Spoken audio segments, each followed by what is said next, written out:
आज आपण डिस्कस करणार आहे मॅग्नेटिक मटेरियल. अतिशय सोपा सिंपल चॅप्टर आहे. मी मागेही सांगितलं होतं की सेमीकंडक्टर आणि मॅग्नेटिक मटेरियल हे असे चॅप्टर आहेत की विद्यार्थ्याला जर फिजिक्समध्ये कॉन्फिडन्स नसेल तर हे चॅप्टर तुम्ही पहिल्यांदा करायचे.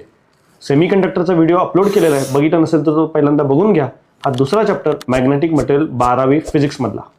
आता या चॅप्टरमध्ये प्रिपरेशन करताना सर्वात महत्त्वाचं काय आहे तर डाय पॅराफेरोचा डिफरन्स करायचा. डायमॅग्नेटिक, पॅरामॅग्नेटिक, फेरोमॅग्नेटिक डिफरन्स एक 12 पॉईंट करायचे. कॅरेक्टरिस्टिक्स पण त्यामध्ये यावेत अशी तुम्ही प्रोव्हिजन करून ठेवा, म्हणजे प्रॉपर्टी, कॅरेक्टरिस्टिक्स, डिफरन्स काही विचारलं तरी तुम्हाला ते पॉईंट व्यवस्थित लिहिता येतील. हा पहिला मुद्दा. त्याच्यानंतर हिस्टेरिसिस कर्व हा पॉईंट महत्त्वाचा आहे, त्याची डायग्राम महत्त्वाची आहे. नंतर क्युरिस टेम्परेचर हाही थेरॉटिकल पॉईंट आहे, त्याच्यावर प्रॉब्लेम येऊ शकतो. क्युरिस टेम्परेचरवर बऱ्याचदा बोर्डाला विचारलेला तो प्रॉब्लेम आहे. आता जर आपण अलीकडे आलं तर लक्षात ठेवा मॅग्नेटायझेशन आणि मॅग्नेटिक इंटेन्सिटी या दोन definition with SI unit, dimension, formula हे करणं गरजेचं आहे.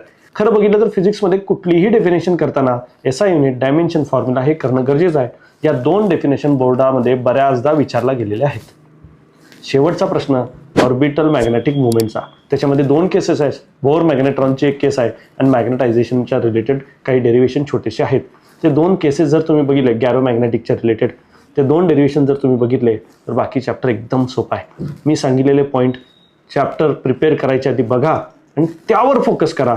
खात्रीशीर सांगतो थेरॉटिकल क्वेश्चन यातनंच येतील, जास्त काही व्हेरिएशन होणार नाही.